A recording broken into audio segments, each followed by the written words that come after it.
Good morning. I just finished the full mobilitics guide on my news build that I'm playing right now, which is the Lightning Warp cast on critical Blood Mage. To say the least, this build is completely insane when it comes to clearing speeds, zipping around at the speed of light and killing everything in its path in the blink of an eye. The setup that I am using right now, and that is the version that is described in the mobilitics guide, is the hybrid mapping and bossing version that can do both with just a simple quick switch in the skill gems. Although in the next few days I will also add two separate versions specialized in either of these two.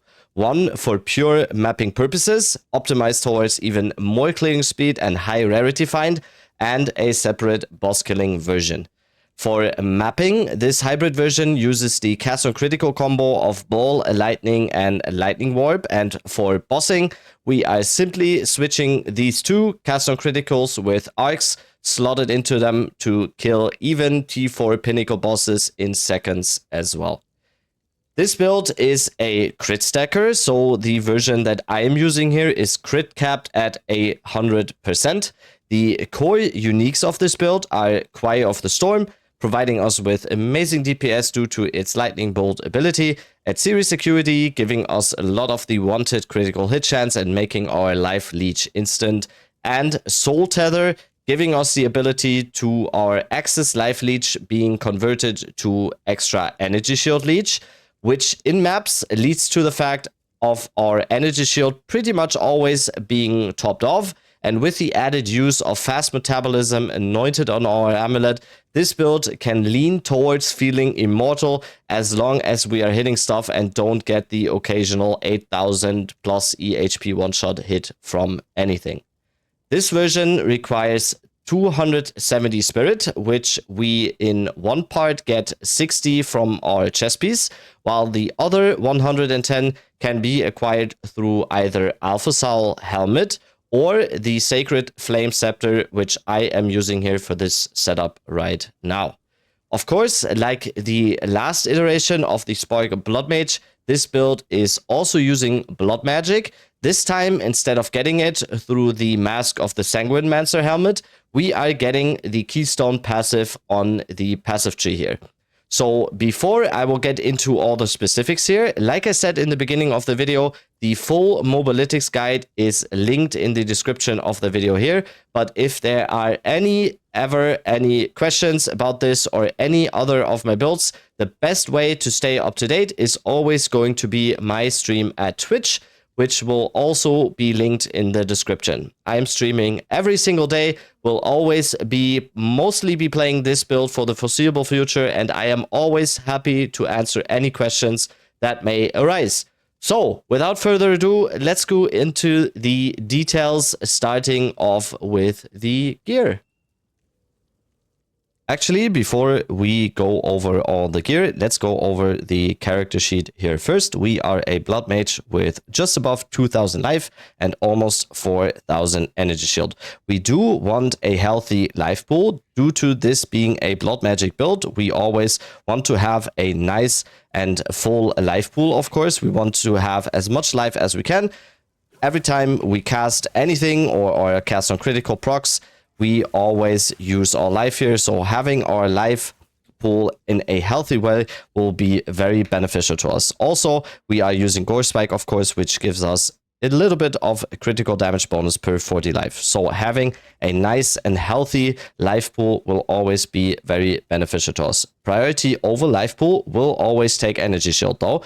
Energy shield is the most important defensive layer we have in this build. We have Soul Tether here, and we are also using fast metabolism. The interaction here is that we want fast metabolism to have our life always topped off as long as we're hitting something and we're leeching off due to our spell damage.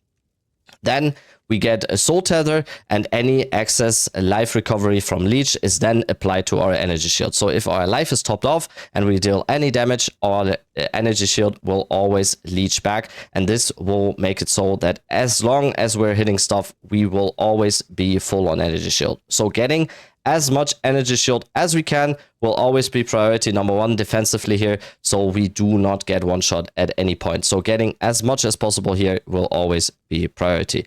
Another big priority, of course, is going to be being res capped here. All elemental resistances should be capped, and also especially the chaos res should also be capped. Of course, due to this being an energy shield build, we really want to have chaos res capped as well. So let's go over the gear next. Small disclaimer here, of course, the setup that I am currently running here is going to be pretty expensive. The investment that I've taken here is pretty high. I am always trying to do these builds at a very high end to show off what they can actually do. But this build can be definitely made to work on a much lower end as well.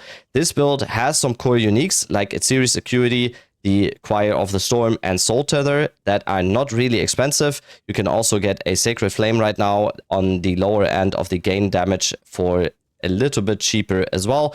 The most expensive parts about this build will probably be the 60 Spirit Energy Shield chest and the wand. Like any spellcaster wand right now, the prices are pretty insane. But like I said, this build is definitely also possible on a much lower investment. So speaking of the wand here, you want as high critical hit chance for spells as possible. You also want spell damage, lightning damage, whatever you can get. And then of course, plus level to all lightning spell skills. If you are on a lower budget, I do recommend just going with a +4 and then getting high critical hit chance for spells. If you can get critical spell damage bonus or cast speed, it is nice to have, but not needed. The gain damage as extra lightning, fire, or cold damage is also a nice bonus here. It is also not needed for the absolute high end. Of course, the min-maxing is going to be there. This wand is basically perfect for this build. It is really expensive. I will say it again here. You do not need it. It is absolutely possible with a +4 wand with just critical hit chance, spell damage, and whatever else you can get. Next one is the helmet. You want a helmet with high energy shield. This will go through all the spots where we can get it. So boots, chest, and helmet. You want high energy shield as much as possible. You also want some maximum life here if you can get it. You could also go with a base that has 2 energy shield modifiers, so you don't go maximum life, but then go energy shield, energy shield. What you want is critical hit chance and reses, of course. And if you can get it for the mapping version, of course, you also want to get rarity. So priority here, energy shield, maximum life, critical hit chance, reses, and if you can get it, rarity. Next thing is going to be the Choir of the Storm. Very fast here. We have fast metabolism on the Choir of the Storm. What we get here is the Lightning Bolt. Basically, the core piece of the build, like the last one as well. Super cheap. You can get it very easily. Next one is going to be the Sacred Flame. The Sacred Flame we are mainly getting for some extra damage here as fire, but also we are getting it mainly to get 110 spirit. There is another version of this build where you get 110 spirit from a corrupted Alpha Soul. I've decided to go with this version right here due to it being less expensive, and I am just testing it right now on this version. There will probably be another version where I will be testing the Alpha Soul as well. Next thing, and another very big core piece here, is going to be the body armor. You need 60 spirit on the body armor. You want as high ES as possible, and then of course as much reses here as well. So body armor defensively very important. 60 spirit, as much ES as you can get, and reses. Rings are also very expensive. Sorry, not expensive, very important. You want here reses, of course. The rings are a very good source of capping your reses. What you also want is lightning damage, if you can get it, maximum life. Of course, again, for the mapping version, you want rarity, cast speed, if you can get it. And then, of course, like I already said, you can use the rings to cap off your reses. So both of these rings are mainly used for lightning damage, maximum life, and then cap my reses. Next thing, it's series security, like mentioned, also a core piece. We get critical hit chance, we get instant life leech, very important. Next thing is going to be the Soul Tether. I am using a Soul Tether here with the corruption enchantment of increased maximum energy shield. This is actually pretty huge to get. So getting a soul tether with this corruption enchant is a very big factor of our energy shield here. It is basically just giving us 400 energy shield here, even though the soul tether itself only provides us usually with 40 maximum energy shield here. So the excess life recovery from life leech is applied to energy shield, makes this build super tanky. As long as we have enough energy shield, it will always be topped off and we're good. So boots, movement speed, high energy shield, maximum life, rarity, reses. Just like the other defensive pieces here. High energy shield. If you want, you can go double energy shield and don't get maximum life. I've decided here to go with high energy shield, high maximum life, get rarity, get reses. Those are the boots. For charms, I'm using a thawing charm, silver charm, and stone charm. And also I'm just using a life flask, which as much life recovery as possible. I will say it here again. Of course, the gear here is going to be pretty expensive the way I am using it, but there is definite ways of making this build work with a much lower investment. Let's go over all the skill gems next. Okay, for skill gems, first thing is going to be the lightning bolt from our Choir of the Storm here. For this one, we are using Ingenuity, Spell Echo, Considered Casting, and Concentrated Effect. What is also possible for the mapping version could be that you don't use Ingenuity here, but instead you use Spell Cascade. For the hybrid version, for both mapping and bossing, I do recommend using Ingenuity just for both of them. So Lightning Bolt, Ingenuity, Spell Echo, Considered Casting, and Concentrated Effect. This has mostly been the combination of skill gems in the Lightning Bolt for basically all of the builds that I've seen that are using Choir of the Storm anyway, so this is not something revolutionary here. Just Lightning Bolt with all of these. Next thing is going to be Life Remnants. We are using Dissipate, Interlude, Cannibalism, Mysticism, and Magnetism. So we are using a lot of extra spirit here that we could be using for Blink on weapon set 1. That is also a possibility. For the mapping version, I've decided to go with these support gems on Life Remnants. So we also get even more tankiness from stuff like Cannibalism here. Our life will always be topped off due to this. And also the Vitality I'm going to show in a later skill here. So I am using these to make the build even more tanky. We do not even have a real big problem when it comes to damage, especially when mapping. Everything just dies in a second. What I really am looking for then after this is going for more defensive layers. So also Mysticism here provides us with another nice damage boost of 30% when our energy shield is full. Like I mentioned before, our energy shield is mostly full most of the time when mapping. So this just provides us with another very nice damage boost here. So Life Remnants, Dissipate, Interlude, Cannibalism, Mysticism, and Magnetism. Spark is mainly here to provide us with the procs for our cast on criticals. So Spark, I'm using Arcane Tempo, Mobility, Pierce, Elemental Focus, and Inspiration.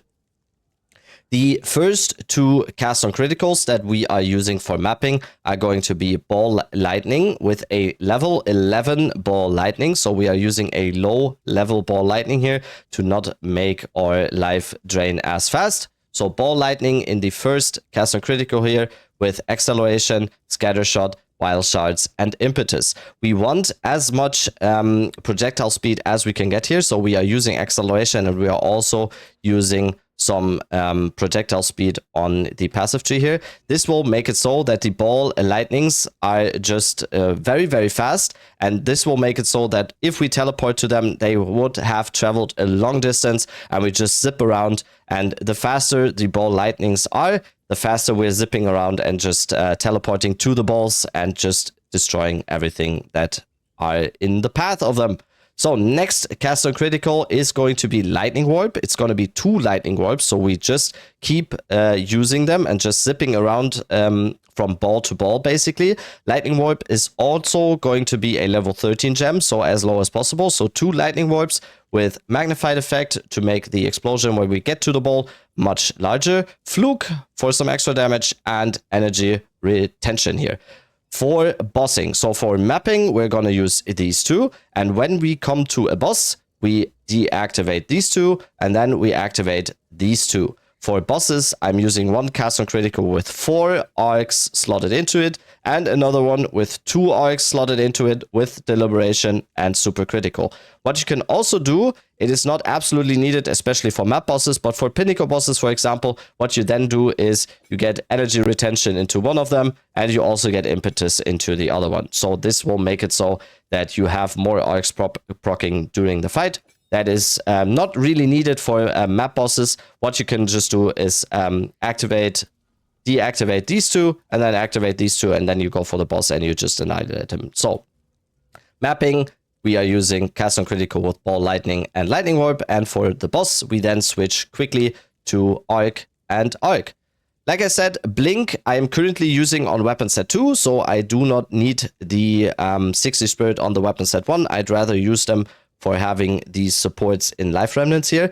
But if you do not feel like you need these support gems in life remnants to get more tankiness, you can also just activate blink on weapon set 1 to have even more mobility. Blink I'm using with unbreakable and energy barrier. I'm also using arctic armor. Arctic armor is a very important defensive layer that we want here. As soon as we are getting hit by anything, due to our crit being 100%, every time someone actually hits us, it will knock them back due to bludgeon here, and they will be frozen. It will crit, and it will just make it so we are proccing our cast on crit, and we're just teleporting anywhere else, and we're basically invincible like that. So Arctic Armor, very important defensive layer. I'm using Cold Mastery, Glaciation, Bludgeon, and Vitality.